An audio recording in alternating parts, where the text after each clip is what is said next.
它的电路不是平均主义，而是3条路同时走，用硅钛稳输出，用氮化镓冲性能，用结构控风险。它的强是体系化的强，它的弱也是真实的代价，不遮不掩，属于那种越拆越知道它不是噱头货的产品。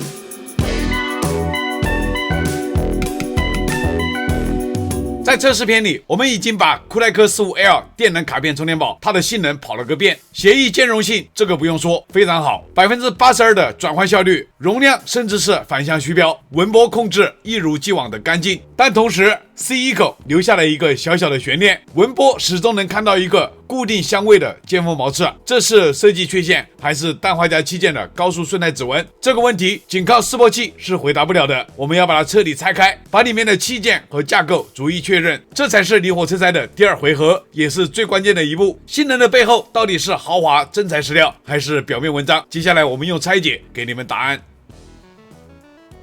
充电宝拆解有爆燃的风险，内部有锂电池，伤到锂电池的话，爆燃以后会引发火灾啊，请大家不要随意模仿。我们先把这个盖板先把它加热一下，不然的话这个不好撬啊。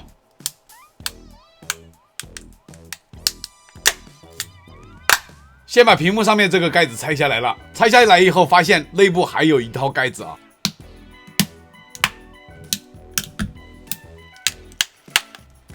正面的盖子被拆开，里面的石墨复合导热贴也被撕坏了，用双面胶把它粘在电池上面的。壳体内部白色的是陶瓷纤维隔热棉，主板这上面一样的有陶瓷纤维隔热棉。这一个护板一共用了5颗螺丝把它锁住。拿出这一个主板的护板，可以看到这个 15L 也是2片主板叠起来的。又把这个复合石墨导热贴撕坏掉了啊！壳体的底部同样是石墨导热贴加陶瓷纤维棉，还有导热硅脂贴贴在这个石墨导热贴上面。电池底部一个加厚的泡棉，增加电池的缓冲能力。3块电芯用双面胶粘在一起，电芯的旁边有麦拉片，这个是做隔离防护的。这一面同样有一张，两边各1颗 NTC 热敏电阻，用于检测电池的温度。电芯是通过串联的方式连接到主板上面的。我们用电烙铁把这个电池组给取下来，每块电池之间这里也有缓冲泡棉。上下板是用排针进行连接，上下板之间导热硅脂贴2张啊，2片主板正反2面，关键的地方全部都打了3防漆。这种工艺在很多的充电宝上面是看不到的。还是老规矩，先给大家展示一下这个主板，然后再来给大家介绍内部的电路及元器件的情况。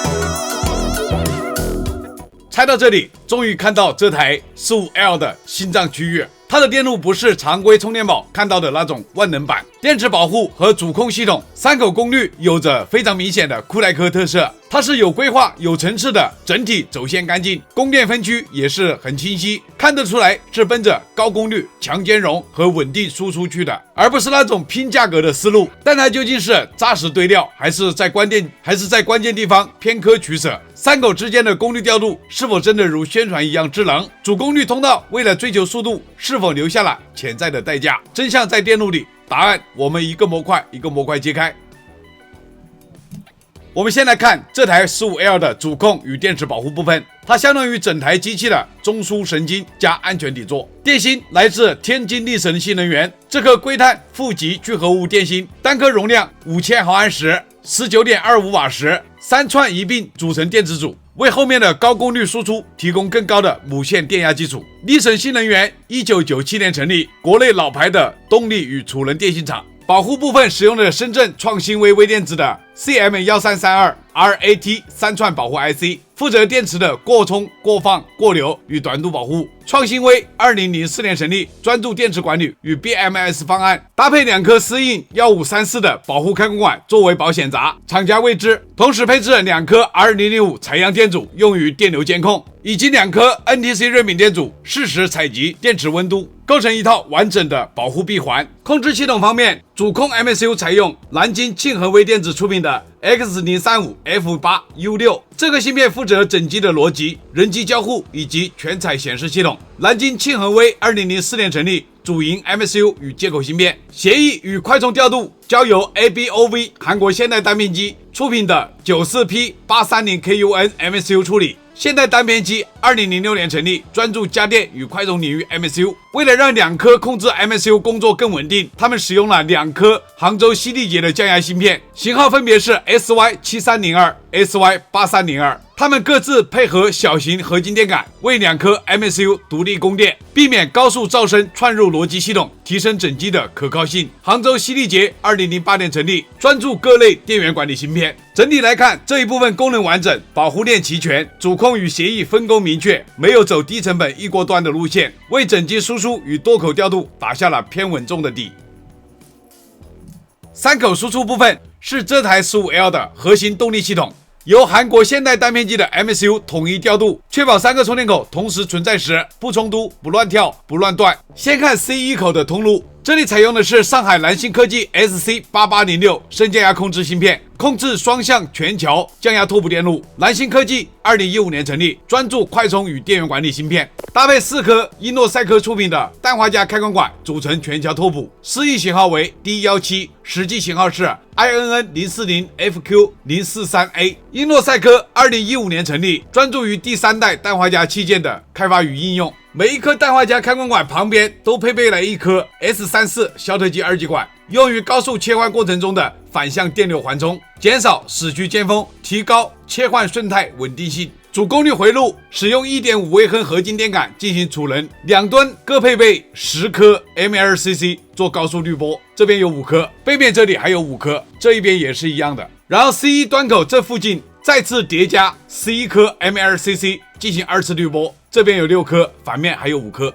两端各一支白色的 R005 贴片电阻，用于全桥升降电路的电流采样。C 口 V80 开关管则有2颗 T30P40K PMOS 开关管进行通断控制，实现输入和输出路径管理，厂家没有查到。再看 C2 和 A 口路径，这里采用的是 SC8726 升降压方案，同样来自上海蓝星科技，搭配 2.2 微亨合金电感与多颗 MLCC 组成完整的中功率升降压回路。采样部分分别使用 R010 与2个充电口各1颗 R020 进行电流检测，用于限流与多口调度。整体来看，这套3口输出的架构走的是主口火力全开，次口稳定响应的思路， MSU 统一调度，确保多口场景不失控，兼顾输出能力与用户体验。说到电路，它到底强不强？不看噱头，看底层。15L 这台机器优点和缺点都非常的鲜明，属于有实力有取舍的方案。先说它最硬的优势，全桥拓扑采用的是氮化镓器件，氮化镓开关速度快， DVDT 和 DIDT 都高，性能强也更难伺候，所以它在全桥两端都堆10颗 MLCC， 在 C1 口输出端再叠加11颗 MLCC， 就是用 MLCC 阵列去压高频尖峰，不是堆好看，而是你不用 MLCC 阵列就压不住氮化镓的脾气。测试里面也验证了稳态文波小于60毫伏，这说明它的工程目的达到了，既要性能又要干净度。第二就是硅碳负极电芯，力神的硅碳体系配3串的结构，从测试就能看出底气，标称8000毫安，实测放出9713毫安时，这说明它不仅容量是实的，高电压加硅碳高比容量，让它在大功率放电时不虚电不塌压，这是续航稳定和高功率抗压的底层来源。第3个容易被忽略的优势就是它的结构和热管理体系，电芯与壳体之间加入了整张的陶瓷纤维隔热棉，还有整张的石墨导热贴用来均温，再配合导热硅制贴加主板的固定框架压紧锁定热路径，这套结构带来的不是好看，而是热可控、风险可控、寿命可控，长期大功率输出不容易热压在电芯上，这是安全路线，而不是堆参数路线。与此同时，它的缺点也很明确，我们一样摊开说。第一就是硅碳体系有代价，它在低温下衰减会更加明显，对温控策略和依赖性更强，成本也更高。这是材料特性，不是厂商的水平，所以壳体上面会堆上陶瓷隔热棉。第二，氮化镓也有代价，虽然稳态文波被压住了，但实测依然能看到固定相位高速尖峰，这是高速开关下的物理痕迹，不是滤波没有做好，而是性能与纯净度无法满分共存。第三就是不知名的器件存在不确定性，例如 T30P40K 和1534这些无品牌器件是否稳定，只能靠库莱克厂家自己